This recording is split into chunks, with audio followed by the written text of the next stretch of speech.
Many credit the MCU for legitimizing superhero movies. To many, it was their first introduction to not only the world of Marvel, but also to comics and superhero media. I myself started to watch Iron Man in 2010, but then I slowly started to watch more superhero movies. And then I stumbled on 2002's Spider-Man movie starring Tobey Maguire and directed by Sam Raimi. That was playing, I think, on a random channel. I forgot. I was amazed by what I watched. And then I honestly went on to watch both Spider-Man 2 and 3 because I believe they were running a Spider-Man movie marathon before The Amazing Spider-Man, I believe in 2012. Over the years, I would occasionally watch the trilogy and watch many commentary videos and essays, either praising it or heavily critiquing those movies. One thing I took from the Sam Raimi Spider-Man movies and videos that were talking about it is the importance of it, regardless of how you feel about it. Hi, my name is Omari Otoa. Today, I want to talk to you about the importance of Sam Raimi's Spider-Man trilogy briefly.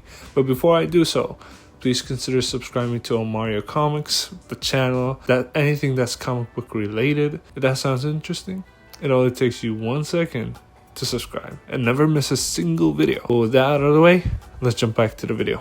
Before the DCU, the DCEU, the MCU, and the Spider-Man trilogy itself, how was the superhero movie landscape? Honestly, not that bad.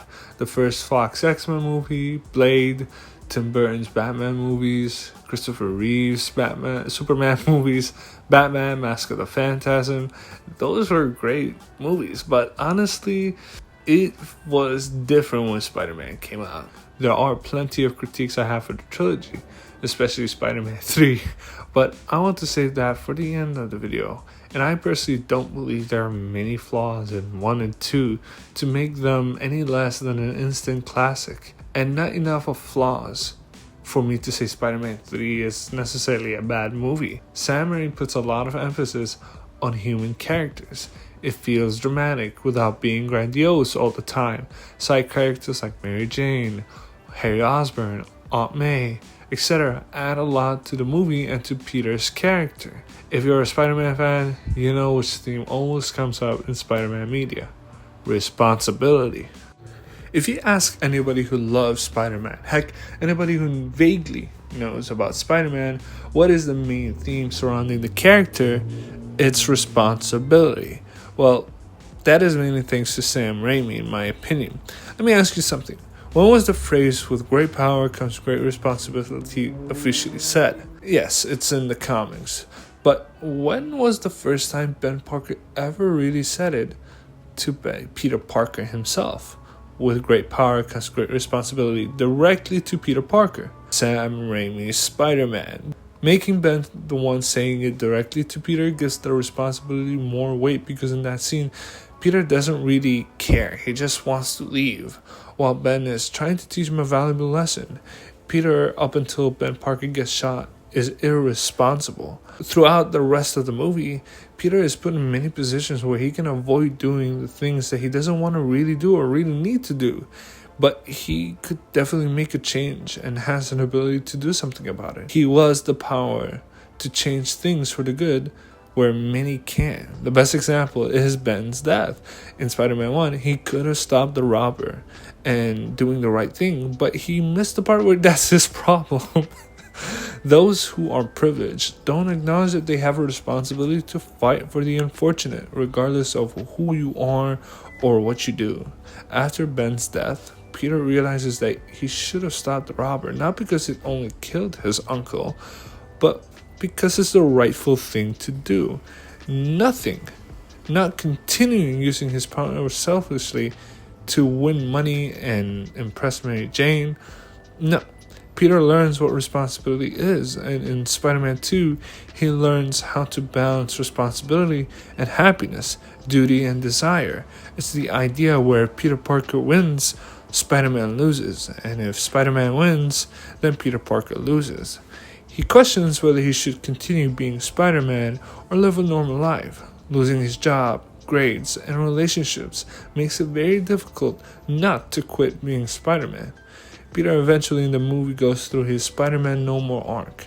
For a moment he does better, but ignoring his responsibility leads to great suffering. a greater suffering, you might add. And he gets a beautiful reminder from Aunt May about the impact Spider-Man has. Responsibility requires sacrifice, even if it means giving up love and comfort. It is a lifelong commitment, not a single decision. Now, it wasn't really present in Spider-Man 3, as it was more of a redemption story or abuse of power story, but you could still see some of the hints of it being present in the movies, such as Sandman killing Uncle Ben and taking responsibility for it. And since I mentioned Sandman, why not we talk about the villains of the trilogy? You can't talk about iconic movie villains without mentioning Willem Dafoe's Green Goblin and Alfred Molina's Dr. Octavius. Not so much about Sandman and Venom, especially Venom, but I want to touch on Norman Osborn's Green Goblin first. Norman isn't born evil, but a brilliant scientist and a desperate father, trying to protect his company and his son's future. He really wants Peter Parker to be his own son, as he does see himself more in Peter than he sees himself in Harry. His transformation into the Goblin is the result of scientific ambition, corrupted by pride and pressure. Both Peter and Norman gain power through science, but while Peter uses it to learn responsibility, Norman gives in to the selfishness and ego. The Goblin is what Peter could have been if he used his powers for revenge or gain. Norman isn't just fighting Spider-Man, but towards the third act, he realizes Peter is Spider-Man. Their bond adds emotional tragedy. Peter's enemy is the father of his best friend, Harry. Raimi grounds Norman's madness in empathy. He's terrifying but also pitiable. A man consumed by his darker self, symbolized by his split personality. But what about Otto Octavius? Otto is a mentor to Peter, representing everything Peter could be: brilliant, kind, ambitious, but his experiments fail. Combined with grief and neural corruption, it turns him into Dr. Octopus. Both struggle with the idea of control. Peter is losing his powers due to emotional stress, while Otto loses control to his mind due to his mechanical arms. They both learn that power without restraint destroys you. Even as a villain, Otto isn't evil by nature. He's more like manipulated by I guess you would say, the AI of his own creation of his mechanical arms.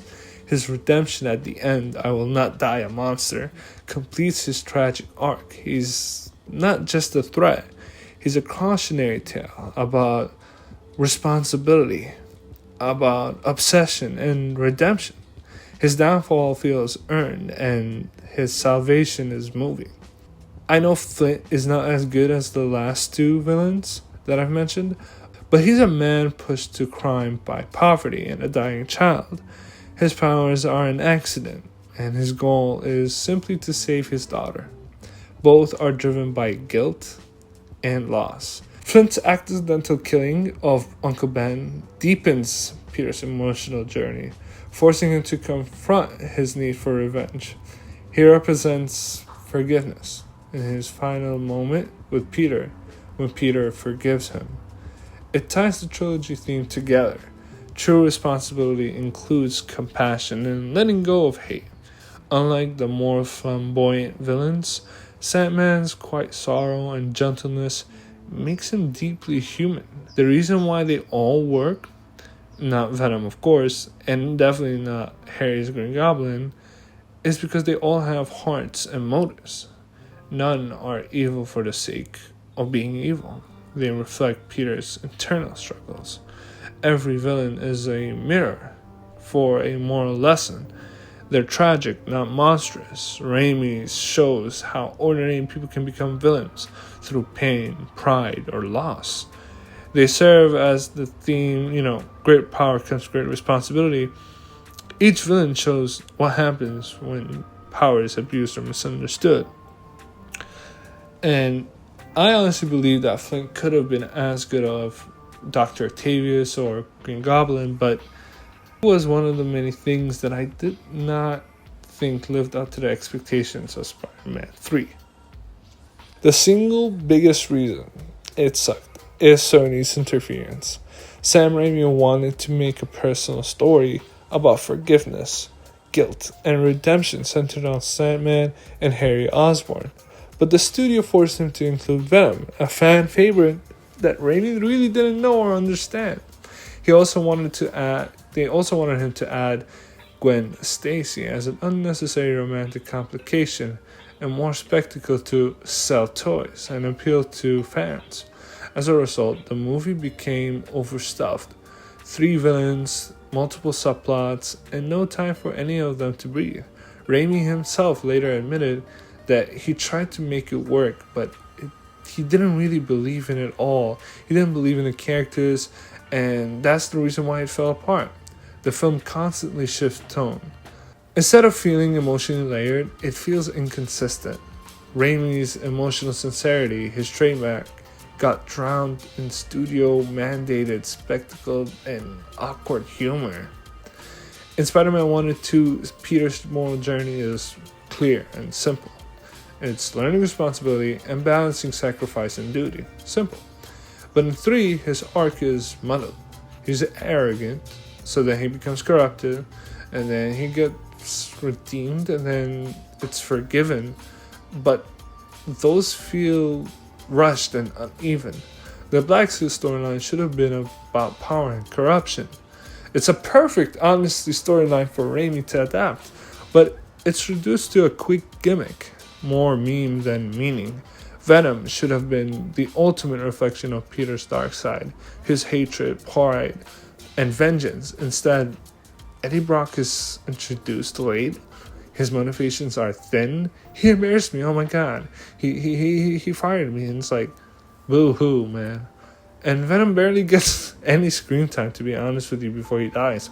In conclusion, with Avengers Doomsday and Secret Wars coming out at the end of 2026 and 2027, Tobey Maguire might actually appear in at least one of the 2 movies.